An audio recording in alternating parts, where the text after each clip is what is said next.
Hawks Head and Fans United. Welcome back to the nest of the Hawks Hangouts. Today, with me, like always, I got my main man, Corey. Corey, bit disappointed this week, mate.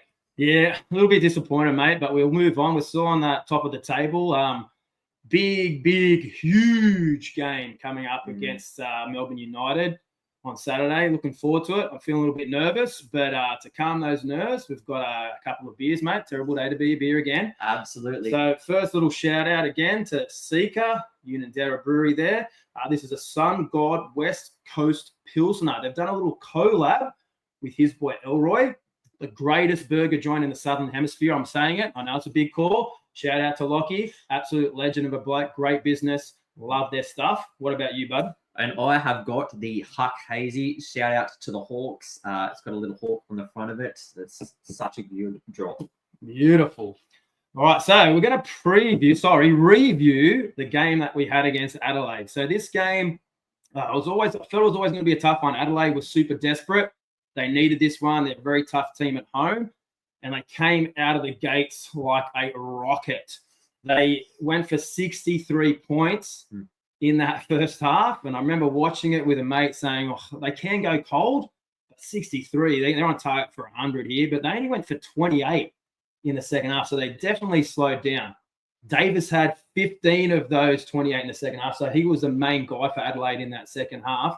But Adelaide, the big thing for him, I think, in that team going forward is they had 5 scorers in that whole game.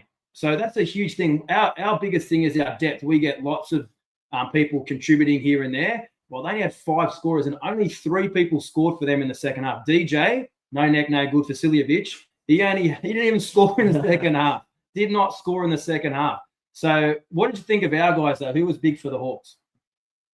Big, massive shout out. We'll get to him in a second. But big Sammy Froling coming off a 35, 13 and 2 after only coming off a 6-point game the week before. Yeah. He had an absolutely huge night. Career night. It was just immaculate to watch. They should have kept finding him in the paint. We had a bit of a chat before jumping on here today. It was the best offense in the league versus the worst defense in the league. Yet we were only at 88 points for the entirety of the game. And 35 of those were big Sammy Froling. So it goes to show that our defense and our offense needs to start stepping up when it's getting in these desperate games. Now, there was a comment that was made in the press conference after the game, Corey, and it's something that I wanted to discuss with you while we're on there. Yeah. They were talking about how all of these teams that are desperate, that are at the bottom, like your Cairns, like your New Zealand, like your Adelaide, they play this type of basketball that Sam would like to call it rogue basketball. Yeah. Now, what I interpreted that as is there was just no structure. You take a look at it, and it was 5 scorers across the board that just scored. That was it. It didn't matter who had the ball, whether it was Montrez, whether it was Humphreys, whether it was KD. Didn't matter who had the ball. They were just going to chuck it up, or they were going to just throw it around. And that's what they were doing. That's what they played. It was like watching under 18s play. It was just and that type of basketball can be dangerous at times because if they catch fire, and KD did catch fire, and he was hitting mid ranges and did well, but it was not the sort of basketball I like to watch. It was very much like ISO plays, very NBA style basketball, where a certain player would control that particular possession and take the shot. And KD is very good at that. He's got a little bit of cotton about him in that way. And it can be dangerous if teams go off, but if they don't, they can get blown out. And that's happened to those teams down the bottom a few times. So when that style doesn't work, it can lead to getting blown out. But also when teams get going and flowing, and Adelaide have that sort of cockiness about them and arrogance where when things are going, like you see Montrezl Harrell, every time he does something, he's getting involved with the crowd and piping up after every single play, like a steal or a block or a rebound or a dunk or a 3. Like he's getting involved. He's like hyped. Yeah. And they were super hyped in that first half, but they sort of fell away in the second half. And I think a big part of that game was traditionally Froling's had some trouble with Humphreys. Humphreys has done really well against him. Humphreys started unbelievably in that game. He had 8 points early. I don't think he scored again. It was, again, the curse of the multi, mate. I had him 15 plus. He looked like he was a certainty. I had Kell as well, not 15. He was 9 at quarter time. He didn't score for the rest of the game. Unbelievable.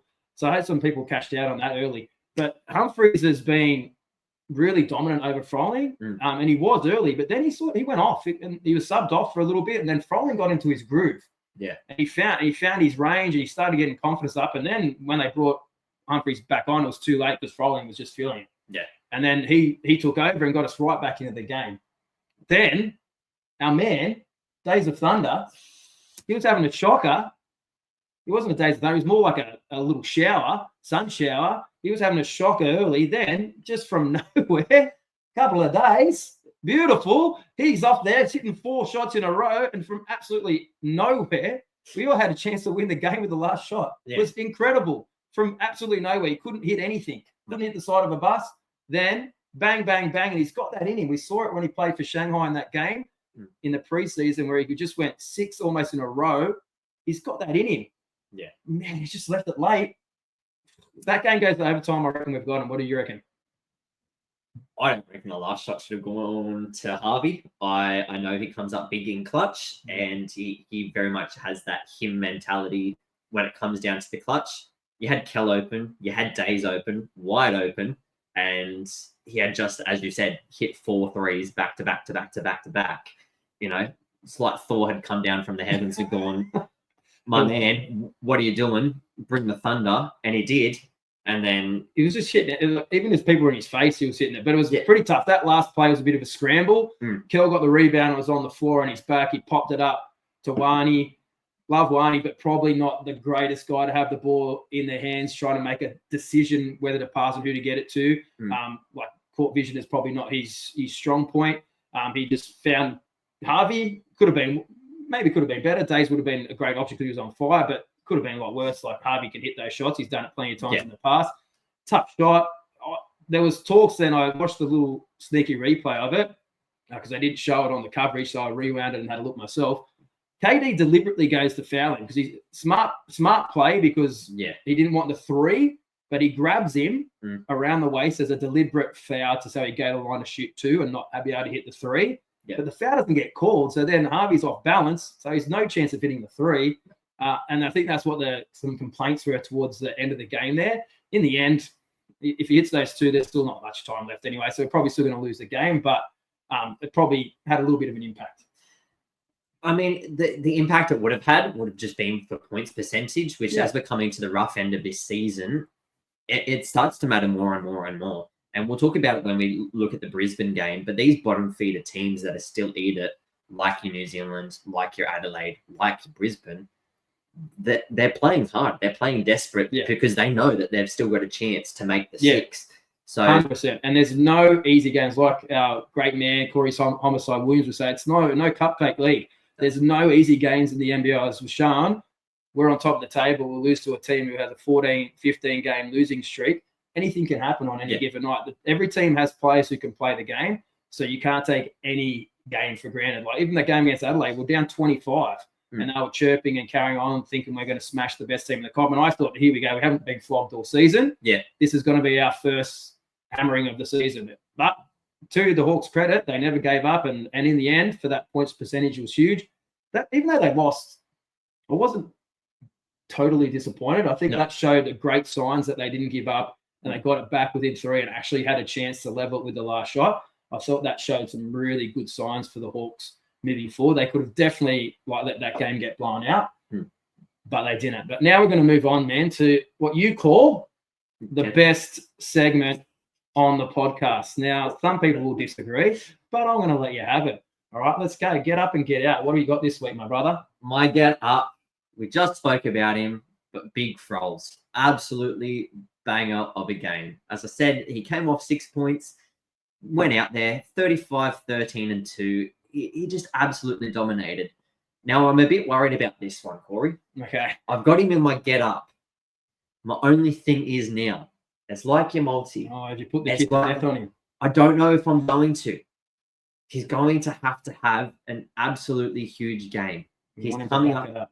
Well, he's coming up against Melbourne. Yeah. So he's coming up against CG. He's coming up against Clark. He's coming up against Delhi. But these matchups are Marcus Lee and Robbo. Like, he's a good actor, but I don't know. He's a good basketball player. Not particularly. So, he's actually had a really good season, Rob. I thought he was done. He's got to be 150 years old, but he's actually putting up some great numbers. He could shoot that three. He's going to stretch the floor a little bit, put a little bit of pressure on Froling there because he can hit the three. I think Froling matches up a little bit better on Lee. Lee's a good shot blocker, but I think he matches up a little bit. Lee's not going to drag him out. So it'll be very interesting. Hopefully you can back it up, my man. I think he will. I definitely think that was the spark that he needed because we knew he had it in him. And definitely the three ball, we saw it in the earlier seasons there. The three ball started to develop with the confidence of big games. Maybe that's something that starts getting introduced into this game to make him that real stretch forward that the Hawks have been lacking at the moment. Yeah. We talked about it ages ago when we wanted to bring in a player, whoever we could bring in.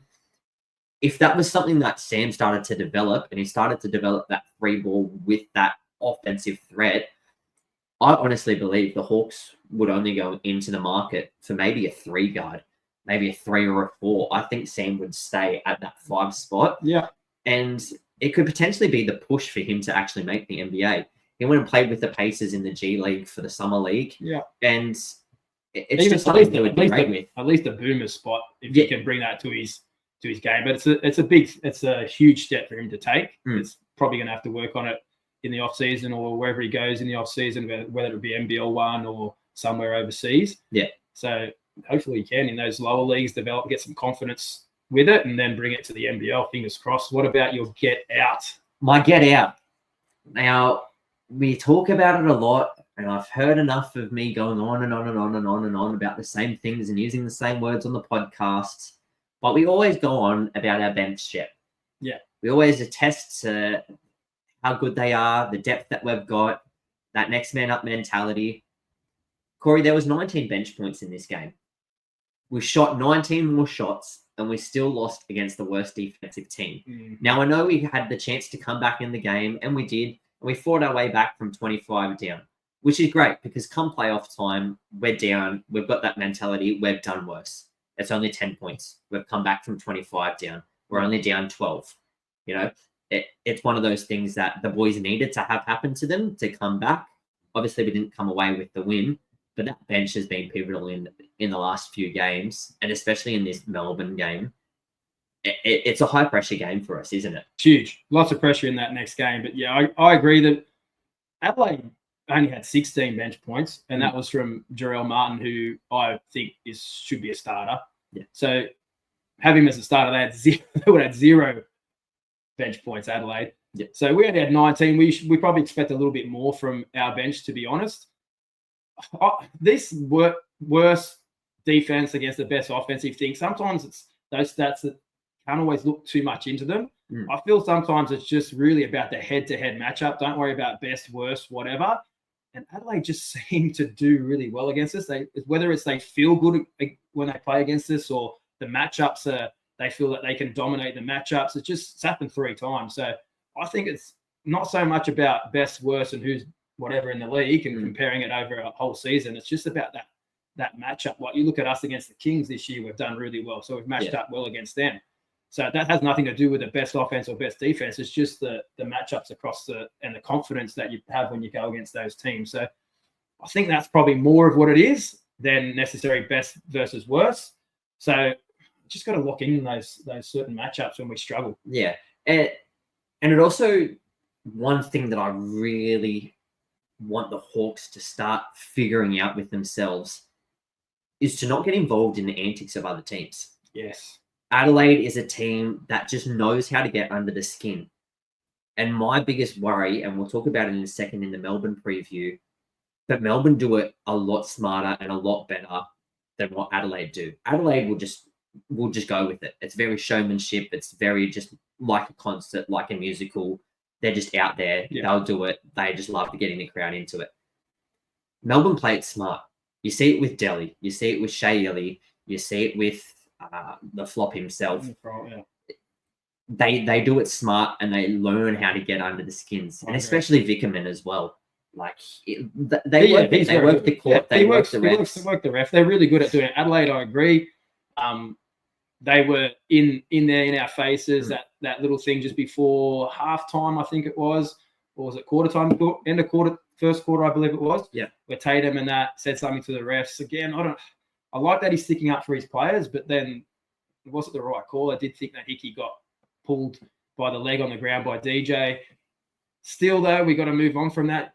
Seems like it's happening a lot. Hickey's getting involved in a lot of the niggle for us, which is leading to tech fouls or unsportsmanlike fouls and opportunity for the other team. They got a tech foul like that, and KD went down, knocked down the free throw. You take that away, like it's only a 2-point game at the end there, and win then by one. Yeah. If he hits a 3, you can win the game. So those little things, I know we just got to stay out of the niggle, focus and back ourselves because we know we're a good basketball team.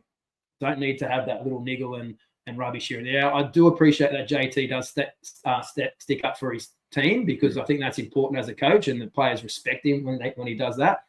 Just don't push it too far. That could cost us a big game. Yeah. It kind of cost us the game in that first Melbourne game, and it's what I'm going to be worried about coming back into this game. He's going to be fired up, and Melbourne are going to try and get away with a lot of things. And if it's going to happen, it's going to happen. It's just one of those things where the boys are just going to have to play basketball. 100%. Just play the game. Let's move now. That's a good little segue into our preview of arguably the biggest game of the season. It's the top of the table clash. Hawks v United at the WEC, Saturday night, 8 p.m. tip-off. It is going to be buzzing inside that venue. There's going to be a lot of emotions flowing. It is, I think, a super high-pressure game for the Hawks. I know people will be saying, why are you saying the Hawks are not United? The reason is this. The Hawks haven't really been in this sort of position very often. There was a stat the other day. I thought this is the longest time in their franchise history. We're a foundation club that we've been at the top of the table. And I think it's been 30-something days. So this is the longest time ever that we've been at the top of the table. Right? Melbourne live there. All right, they own the land at the top of the table, so they're used to being in those situations. They probably don't really care. But the Hawks have been talking about wanting to finish first and finish top 2. So this is a super high pressure game because we've been pretty comfortable at the top of the table for most of the season. We started the season well, and we've been pretty much up there the whole time in those top 2 positions. Yeah. Now, if they lose this game on Saturday night, they drop to second, and then Perth, who are playing some great basketball, and I think should be the competition favourites, are right on their heels. So all of a sudden, if you lose this one game, you're under the pressure of falling out of the top 2. Not just losing that first position, you're falling out of the top 2. Huge game. It's a big statement game for us. They need to show that they're ready for this and they're up for it and they can deal with pressure because there's going to be more pressure when it comes to the finals and expectation. Can they deal with it? So I think it's a huge statement game.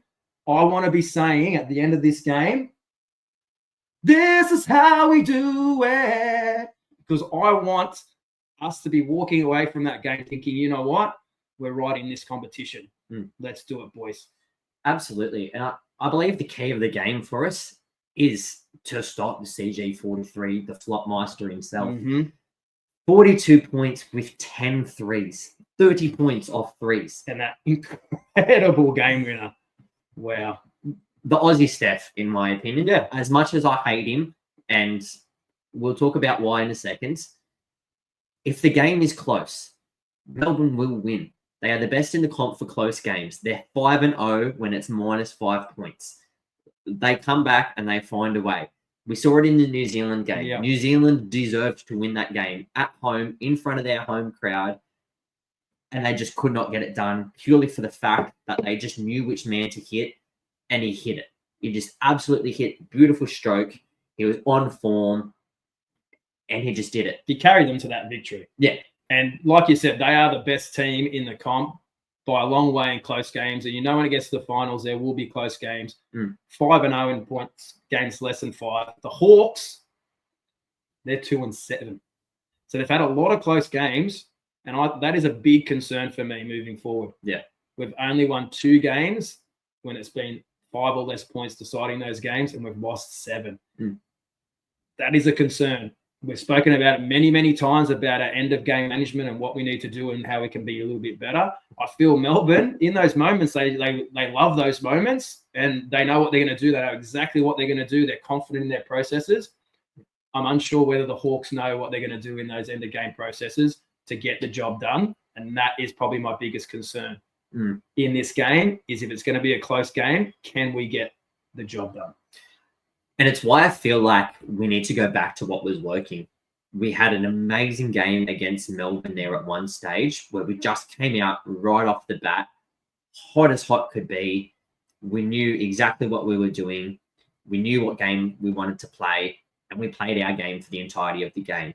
We didn't let Melbourne have a chance to come back in it, and I believe we won by at least 19 to 20 points. So the margin was fantastic. And I think Melbourne were a little bit undermanned that game. Did G43 play in that game? I think he may have been. I think they had a few injuries that game, but still. Yeah, we 100% we played well. We just got to focus on ourselves. But CG43, I can't even remember him having a bad game against us, if I'm being honest. So he's a concern.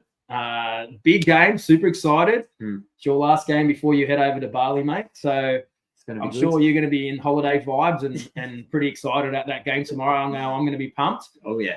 But now we're going to move on to what I think is the best segment of our podcast, and that's Flog Watch. Now, this week, we might actually consider renaming it for this week. Instead of Flog Watch, we might call it Flop Watch. All right, they've got the greatest flopper in NBL history. So nominees this week for Flog/Flop Watch, we've got Chris Goulding. Don't really think it needs any describing why he's in this nomination. Second nomination is Shea Illy. Now, Shea Illy, he's a good player. I like it. I like him because I think he plays hard. Kiwi guy, plays tough. Yeah. It seems to be getting his nose into a lot of trouble this season. Fairly similar to Sean Bruce and our own Dave O'Hickey. Seems to follow him a little bit. So that's why he's getting his nomination. Third nomination is going to be a bit controversial because he's one of Australia's favourites. The Golden Boy. The Golden Boy. Well, the Rose Gold. Matthew Dellavedova. Sorry, Deli. You're going to get nominated this week. I'm not saying you're going to get it this week because you're probably going up against the biggest flog in the history of the game. So you might be safe, but you're getting a nomination. And the fourth nomination. I've got a fourth. I know. Well, it's the Melbourne United. This is a young guy. Now, I feel bad for him because I don't really know him that well. He did come on in one of the games against the Hawks where we blew them out a little bit. And I think he did hit a 3. He's a DP, but I'm putting him in this week because his last name rhymes with flog. Campbell Blog. You're in Flog Watch this week. Blog the flog. Blog the flog. Don't know, mate. I'm just a little bit taking the mick. So, mate, who are you going to say is the biggest flog out of those 4? I think it's just unanimous. We were talking at the start of this episode, and I believe there should be a new thing in there, and you believe it should be in there too. A new stat. A new stat line. Oh, new stat line. Especially for this game, I think, yeah. Absolutely for this game. There needs to be a special stat line. ESPN, NBL, they need to just put it up on the screen. I don't care who does it. If we have to do it, we'll do it. We'll sit there with a whiteboard if we have to. Yep. What's it going to be? But there'll be a flop counter. A flop counter. A flop counter on screen. Oh, check it out on your screens. Or look for it when Goulding's fighting through screens, the flop. He'll flop through a screen any day of the week. So we're going to go. It was pretty obvious. Flog of the week. Obvious. 43. We know we put usually when whoever named Flog of the Week has a blinder, but you know what? He has a blinder every week anyway, so it doesn't make any difference. No. All right, so let's move on. We're going to do our multi for this game. Before we move on to our next preview, our multi for this game, I've got Delhi, 15 plus. Now, he hasn't had a huge season points-wise, but I vividly remember him having an absolute huge game at the WEC a couple of seasons back. I used to bag him saying he can't shoot threes. He's the worst three-point shooter ever. And he dropped like 7 threes and had 30-plus points in that game. It was unbelievable. So I'm going to go in 15 plus. I'm going under. We've looked at the stats before, and we think this might just fall. It could be close. But Melbourne are pretty good defensively, and recent games, they haven't got over 100 points. They're around that 90 points, 80 points. I'm going under 188.5 points. Then the last one, I'm going Melbourne. I think it's going to be a close game, unfortunately. I'm going Melbourne plus 2.5. Oof. So if the Hawks can break that little hoodoo and have a close win, Mm. the multi could still come up with if they win by 2 or less. Yeah. So, and that is a huge, just a 3-leg multi. That is a huge $13.25. But gamble responsibly. Absolutely. Now, our last segment for today, as I said, and as Corey said, I will be off. So I will be trying to do this from overseas. Before then, you head overseas as well. Just getting a little bit hectic with the schedule. So we'll just do it quickly. But we've got Brisbane at home on Monday night. Now, for us, if we come off a huge Melbourne game tomorrow night, well, I feel like with a day, we're still playing at home. Before then, we have to go to fly to Cairns for our summer shootout game. Yes. Which, again, has a lot of ramifications for both teams. Cairns has nothing to play for. They are eliminated from the comp. All they'll want to do is come in with a vengeance, win against us, and knock us off our position on the ladder. That's all they're going to be coming in for, and knowing that it's a summer shootout game. But for Brisbane, I think the one thing that we have to worry about is Casey Prather. Now, they're suffering a lot of injuries at the moment. They've got Josh Bannon in there. They've got Kyle Adam in there. No. Josh Adams. Whichever it is. Josh Adams. There's too many Adams. Emmett Nah. They've got Nah in there. Too many people in there and lots of injuries. Now, they've got Harrison as well, and we don't know if he's going to be injured. And if he is injured, it'll be a big loss. Huge loss. Harrison, I wasn't a huge fan of him, but this year he's proved me wrong. He's had a big year, probably one of the better bigs in the competition. He didn't play last game. We looked at the injury lists, and it says that he had a concussion. He missed that game, so I don't know whether that's going to lead into him missing this one as well. Yeah. If he does, that's a huge out for Brisbane, but I agree with you. Prather needs to be controlled. I'm hoping that all these contract talks and about where he might potentially be going next season could put him off his game slightly, because there's a lot of teams after him, and there's a lot of talk about him potentially going to another team in the NBL or potentially going somewhere overseas. Yeah. He's been spectacular. But Harrison, for me, is the key to this game, whether he plays or not. Because Brisbane are going to be super desperate. We seem to be running into these teams who desperately need to be winning these games to be a chance to still be in the playoff race. Yeah. Similar to when we played Adelaide the other day, they knew if they lost that game, they're pretty much done. They got the job done. This is what worries me about this game. So Brisbane are going to be coming off, though. This will be their 3rd game in 6 days. Hawks, 3rd game in 8 days, so pretty similar. So there's not going to be any excuse for tiredness. This is a huge game for Brisbane. I thought Brisbane at the start of the season would be a bottom 3 team. I didn't really rate their squad. Yeah. Because I actually didn't think Prather would be as good as he has been. No. And so it just goes to show that if one player can actually have an incredible season, it puts you right in the mix. So to me, Prather, Harrison, 2 keys to the game. Harrison potentially not playing or not, and Prather just being his explosive self. Yeah. So hopefully the Hawks at home can get the job done here. It's going to be a desperate game for the Hawks too if we end up losing to Melbourne. But if we beat Melbourne and they can beat Brisbane, they're going to pretty much lock up that top 2, I think. What do you reckon? Yeah. Looking at the schedule moving forward, we've obviously got Melbourne, as we said, on tomorrow, or today if you're watching it when it airs. For us, it's tomorrow. And it's a big game, as we've said. It's a big game. We're going into it knowing that if we win, we pretty much lock in a top 2 spot, no matter what. The games that we've got then after that, we've got Brisbane at home on Monday, which, as we just said again, it's a desperation game for our opposition, knowing that their playoff spot is on the line for it. We then go to Cairns. And I just mentioned before, Cairns has nothing to play for now. They're out.